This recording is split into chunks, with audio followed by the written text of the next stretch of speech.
So, Matt, tell me a little bit about your background in skating on ice. Oh my gosh, my background started in skating actually when I was 9 years old. My grandfather's got a horse farm. And being from the northern regions of America, Minnesota, it's frozen there from November until March, sometimes April, May-ish. But he used to flood the back pasture of the horse fields. Deliberately? Well, absolutely. Well, he got jealous because my cousin and I used to sneak across to the neighboring farm because they had a natural pond, and we used to skate in the wintertime on that. He got quite jealous, and being the competitive grandfather he was, he'd flood the field every year, and that's how I got my start in ice skating. And one thing led to another, and competed regionally, nationally, internationally. Took about 10 years off the ice and went back into TV, which I was in as a kid as well, and got the phone call from Torval and Dean one summer back in 2005. And yeah, the rest is history with Dancing on Ice. We're going into our 9th season now. It is the last season as well. Yeah, supposedly the last season. ITV did a press release a couple of months ago to say that, Jane and Chris would like to retire, and the show will be retiring as well. It's been an incredible run, and yeah, you want to leave something when it's on a high, so why not? Okay, well, don't mind me then asking a question about TV Land. Who does the work? Is it Jane or Chris? Ooh, who wears the pants? To be fair, they've got an incredible relationship. They've been working together for the past 40 years or so. And Chris is the brainchild of everything, but I think at the end of the day, I think Jane wears the pants. And so what's it like in a sort of weekly, when you're in that weekly schedule? You've got your partner. Are you allocated your partner? Is it potluck? Or how's that work? Well, people think, when they see that which partner we got, the music that we get selected and things like that, they're like, oh, why didn't you choose a different person? Why didn't you choose a different piece of music? Yeah. It is all the brainchild of Jane and Chris. They spend months and months and months partnering people up, depending upon body types, musicality, acting, different things like that.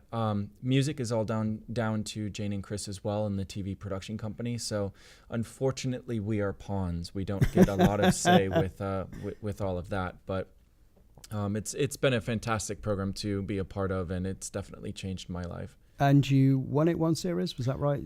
I won Series 3 with Suzanne Shaw from Hearsay. Yeah. She was in Pop Stars. She was in the original Pop Stars TV reality show, and then went on to have a successful soap career, West End career, and she's now one of my best friends and business partner as well.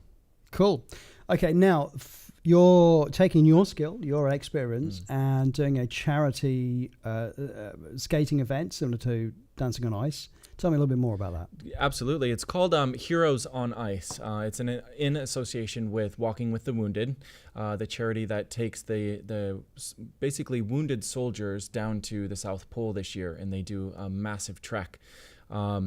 We got involved when we were approached by the producer of the show, and working with Johnson B. Harry on Dancing on Ice, and then skating with Heather Mills, who is an amputee as well. It just seemed a no-brainer for me to get the rest of the pros involved.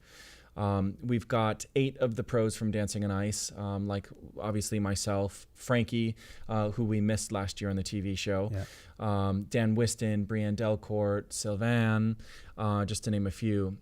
We're working alongside with the local skaters in Bracknell.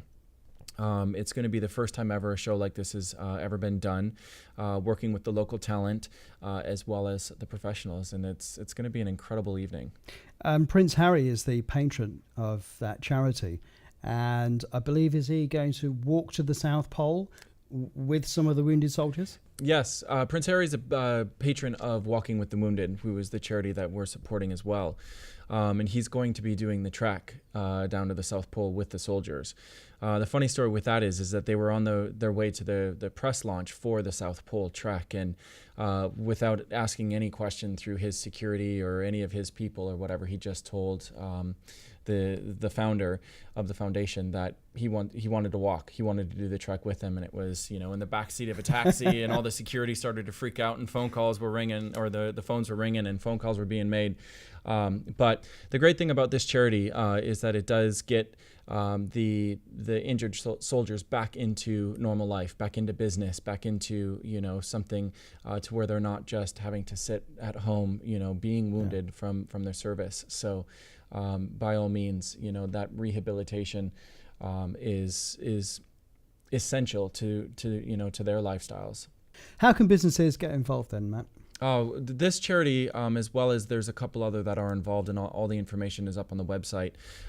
We are looking for corporate sponsors, obviously donations directly to the charities, but as well for the event. These events are not cheap to put on.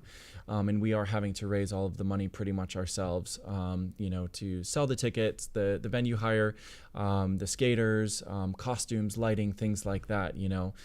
Charity events, unfortunately, are not free. But yeah, please go to the website.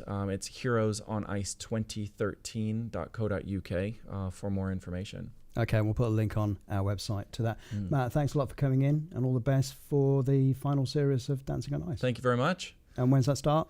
Back on air in January. Well done. Thank you. See ya.